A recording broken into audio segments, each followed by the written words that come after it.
Assalamualaikum warahmatullahi wabarakatuh. Di sini kami dari kelompok 8 dengan anggota Ayu Sri Utami, Darni Krisnawati Lase, dan Violita Zulfa. Di sini kami akan menjelaskan tentang reksadana. A. Pengertian reksadana. Reksadana adalah sebuah bentuk investasi yang dilakukan secara kolektif atau bersama-sama, dan investasi ini dikelola oleh sebuah perusahaan manajemen investasi.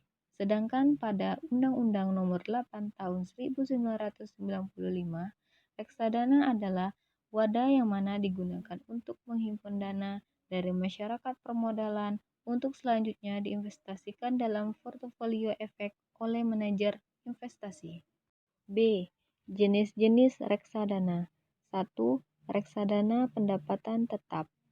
Reksadana yang melakukan investasi sekurang-kurangnya 80% dari dana yang dikelola atau aktifanya dalam bentuk efek bersifat surat utang atau obligasi.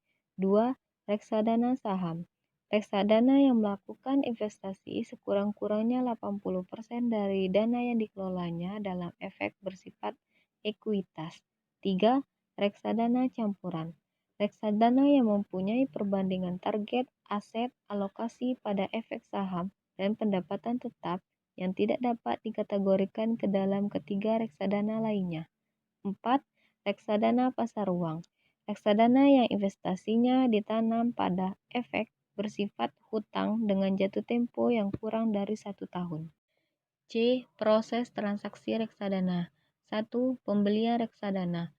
Investor yang tertarik membeli reksadana dapat menghubungi pihak berikut untuk membuka rekening. 1. Bank atau perusahaan sekuritas yang memiliki izin agen penjual reksadana. 2. Perusahaan sekuritas yang memiliki izin sebagai agen penjual reksadana. 3. Lembaga non-bank yang memiliki izin sebagai agen penjual reksadana. 4. Langsung ke manajer investasi. 2. Monitor kinerja reksadana. Transparansi adalah hal yang ditawarkan dalam investasi reksadana. Anda dapat memonitor perkembangan harga nilai aktiva bersih atau unit di media massa maupun website manajer investasi. Perkembangan nilai aktiva bersih reksadana inilah yang mencerminkan perkembangan investasi Anda.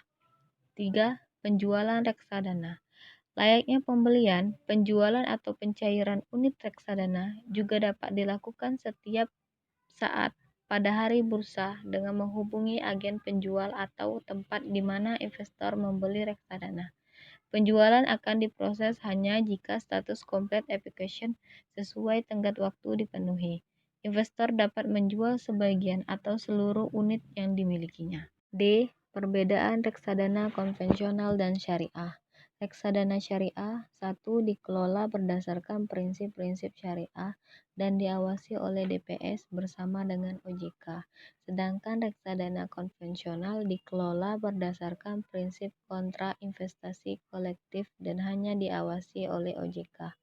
2. Reksadana syariah terdapat proses cleansing, sedangkan reksadana konvensional tidak terdapat proses cleansing. 3. Jenis saham perusahaan harus sesuai dengan prinsip syariah, sedangkan reksadana konvensional jenis saham perusahaan tidak harus sesuai prinsip syariah. 4. Reksadana syariah pembagian keuntungan antara pemodal dan manajer investasi berdasarkan proporsi yang telah ditentukan. Sedangkan reksadana konvensional pembagian keuntungan antara pemodal dan manajer investasi berdasarkan perkembangan suku bunga. Reksadana syariah, manajer investasi tidak menanggung kerugian selama tidak lalai. Artinya yang menanggung kerugian adalah pemodal. Sedangkan reksadana konvensional, manajer investasi juga menanggung risiko karena berdasarkan prinsip kolektivitas. E. Risiko dan keuntungan reksadana. Risiko reksadana 1.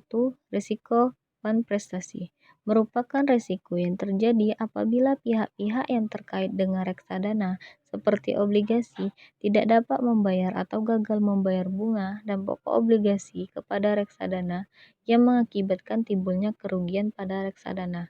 2.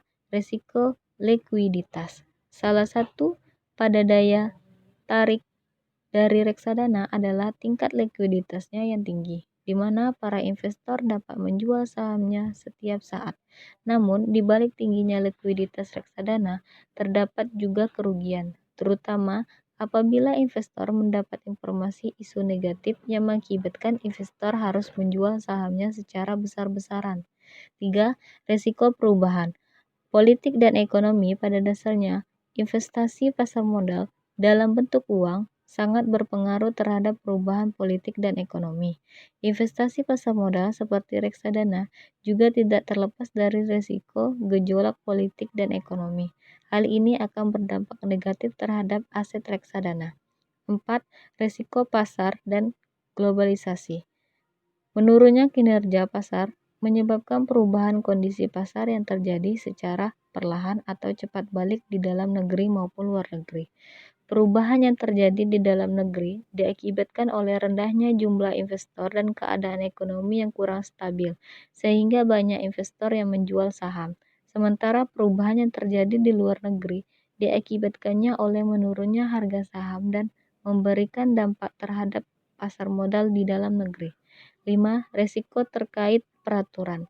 Adanya peraturan yang ketat dalam mengelola aset reksadana berfungsi untuk melindungi aset pada pemodal dari para pelaku yang ingin melakukan kecurangan, dapat menghambat manajer investasi dalam mengolah aset reksadana. 6. Risiko aktivitas lembaga-lembaga terkait reksadana. Pihak-pihak yang terkait dalam reksadana seperti manajer investasi, bank kustodian, agen penjual reksadana, dalam melakukan kegiatannya terjadi kesalahan atau melakukan kecurangan akan menimbulkan kerugian pada pemodal. Adapun keuntungan reksadana, 1. Dikelola oleh manajemen profesional. Pengelolaan portofolio suatu reksadana dilakukan oleh manajer investasi yang memang memiliki keahliannya dalam hal pengelolaan dana. 2. Diversifikasi investasi. Diversifikasi atau penyebab investasi yang terwujud dalam portofolio kan mengurangi risiko, tetapi tidak dapat menghilangkan, karena dana atau kekayaan reksadana diinvestasikan pada berbagai jenis efek sehingga risikonya pun juga terbesar. 3. Transparansi informasi. Reksadana wajib memberikan informasi atas perkembangan portofolionya dan biaya secara berkelanjutan, sehingga pemegang unit penyertaan dapat memantau keuntungan, biaya, dan risiko reksadana setiap saat. 4. Likuiditas yang tinggi. Agar investasi yang dilakukan berhasil, setiap instrumen investasi harus mempunyai tingkat likuiditas yang cukup tinggi. 5. Biaya rendah.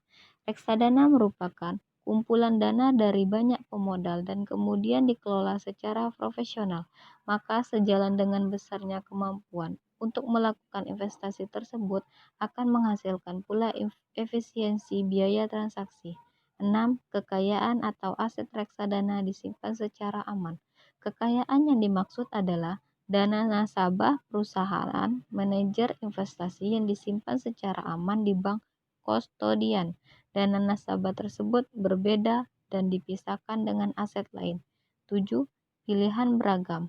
Dalam berinvestasi di reksadana, terdapat berbagai macam jenis investasi yang dapat dipilih. Misalnya, gold fund, balance fund, fixed income funds, money market funds, dan lain-lain. F. Sehat keuangan sebelum investasi di reksadana. Sehat dulu, investasi kemudian. Kini, reksadana bukan lagi menjadi produk investasi yang hanya bisa dinikmati oleh kalangan terbatas saja. Minimum investasi yang semakin rendah membuka akses kepada investor dari segala kalangan untuk bisa ikut berinvestasi pada seluruh produk ini. Kesiapan untuk berinvestasi pada reksadana tidak ditentukan oleh berapa besar uang yang dimiliki saat ini. Oleh karena itu, memiliki jumlah uang kas di atas saldo minimum investasi tidak menjadi suatu kepastian seseorang pasti siap menjadi investor reksadana. Untuk menjadi investor reksadana, seseorang harus sehat secara keuangan. Maksudnya, sehat secara keuangan ditentukan dari seberapa banyak jumlah uang dimiliki seseorang. Tapi dari mana asalnya? Apakah dari hutang, pinjaman lain, atau memang hasil tabungan? Gaji boleh besar, apakah pengeluaran juga besar pula? Untuk mengetahui apakah seseorang sehat secara keuangan finansial dapat dilakukan dengan melakukan financial check-up. Ada 4 rasio yang dipergunakan dalam financial check-up, antara lain: 1. Rasio hutang konsumtif. 2. Rasio cicilan. 3. Rasio dana darurat. 4.